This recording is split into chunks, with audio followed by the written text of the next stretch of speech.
This is now the afternoon of the fifth day of my 7-day hunger strike for the persecuted Christians of India. It has been nearly 110 hours since I last ate. I don't have a lot of energy, so I'm afraid that this will not be a lengthy and deeply researched commentary about how exactly Indian Christians are being persecuted. I've attempted to highlight some of those details in my remarks over previous days of this hunger strike. And while there is much work still to be done, the mental focus it takes to do it is starting to slip away from me a bit. Instead, I want to talk briefly about why I chose a hunger strike as my current method of action. Some well-meaning people, in seeing my action, respond with the misconception that I am hunger striking in order to prick the conscience of the Modi regime or of the Hindu nationalist vigilantes, and somehow influence them to reverse course, stop passing discriminatory legislation, stop staging violent mob attacks, and come to their senses. That would be nice to see, but let's be realistic.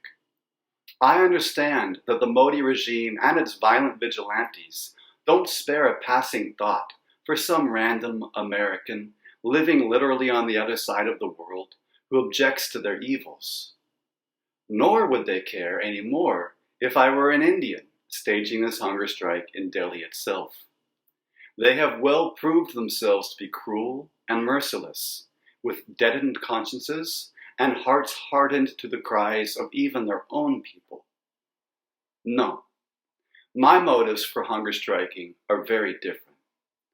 There are 5 reasons why I am doing this. First, I want to demonstrate my solidarity to the persecuted Indian Christian community. Since I began this hunger strike, I have had hundreds of messages from Indian Christians thanking me, wishing me well, and telling me that this act boosts their morale and gives them the courage to stay the course.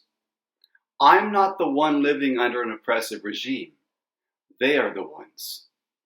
So many Indian Christians have thanked me for speaking on their behalf, which is what I intend to do, and, God willing, continue to do. Furthermore, so many Indian Christians are grateful and hopeful to see that at least someone from abroad knows about their suffering. So I am hunger striking first and foremost in solidarity with those Christians facing persecution in India today. Second, as I regularly work on documenting and attempting to expose human rights violations by the Hindu nationalist movement of the RSS-BJP against not only Indian Christians, but many other religious minority communities in India as well, as virtually everyone else who voices dissent and offers peaceful resistance, I want to bring upon my own body some sense of their pain. Living here in America, and being de facto banned from entering India under the Modi regime, it's easy for me to forget, in this land of luxury, the ongoing suffering of the oppressed people of India. Deliberately refusing food and going hungry for 7 days, specifically in order to stand in solidarity with those who are suffering in India, certainly makes it more difficult to forget their pain. Third, I want to generally begin to draw attention to the issue of Christian persecution in India through the use, initially, of extreme tactics. There is a time for everything. Sometimes the time is right to feed myself well, so that I can systematically and energetically educate, organize, and agitate. And sometimes there's a time to do something that simply grabs attention. I believe that time for these 7 days of hunger strike is now. Fourth, whether they see my hunger strike now or later, I hope to demonstrate to the American Christian clergy and community not only just how much I care about this issue, but also how much they, too, ought to be caring about it. The American Christian Church is almost entirely silent about the persecution of their brothers and sisters in India. Their silence is largely because they're ignorant that persecution is even occurring.